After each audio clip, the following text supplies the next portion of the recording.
पूर्व मंत्री उपेंद्र कुशवाहा को बक्सर में भारी विरोध का सामना करना पड़ा। उन्हीं के पार्टी द्वारा उन्हें खदेड़ा गया। युवाओं ने आरोप लगाया कि उपेंद्र कुशवाहा बात नहीं सुनते हैं, बात नहीं करते हैं और हम लोग के जो काम लेके जाते हैं उस पर विचार नहीं करते हैं। इसको लेकर के भारी विरोध का सामना करना पड़ा। ये नज़ारा देखने को मिल रही है बक्सर में, जहां काला झंडा लेकर के उन्हें उपेंद्र कुशवाहा बैक जाओ के नारे लगा रहे हैं।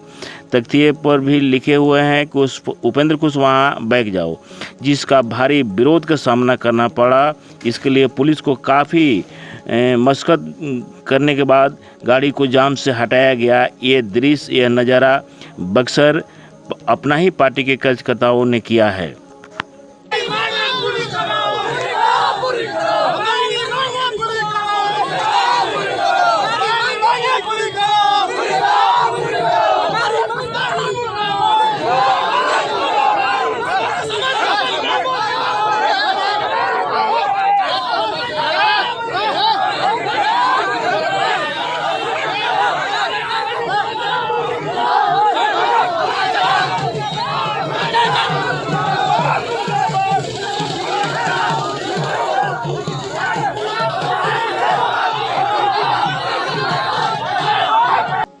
उपेंद्र कुशवाहा समाज के लिए कुछ नहीं कर रहे हैं और इसको लेकर के युवाओं का क्या आरोप है वो भी खबर में देखें।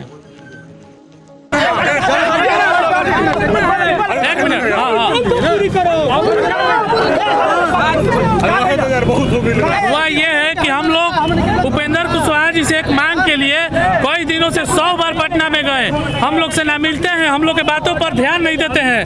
हम लोग मांगना चाहते हैं कुशवाहा समाज के लिए कुशवाहा समाज के लिए जो सब्जी मंडी है उसको आरक्षित किया जाए। दूसरा मांग है कुशवाहा समाज के भविष्य के लिए, युवाओं के लिए छात्रावास पटना में दिया जाए। तीसरा मांग है किसानों के सब्जियों का उचित मूल्य महंगाई के अनुसार तय किया जाए।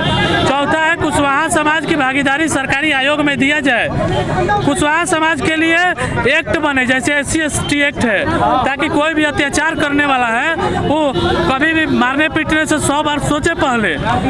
छठा है कुशवाहा का नहीं सुनता है, काला झंडा दिखा रहे थे। हाँ, क्योंकि हम लोग का मांग पूरा नहीं हो रहा है। पूरा समाज सिर्फ वोट मार रहा है। हम वोट मारने के लिए जन्म लिए हैं। छठा कुशवाहा कल्याण बोर्ड बनना चाहिए। ठीक है।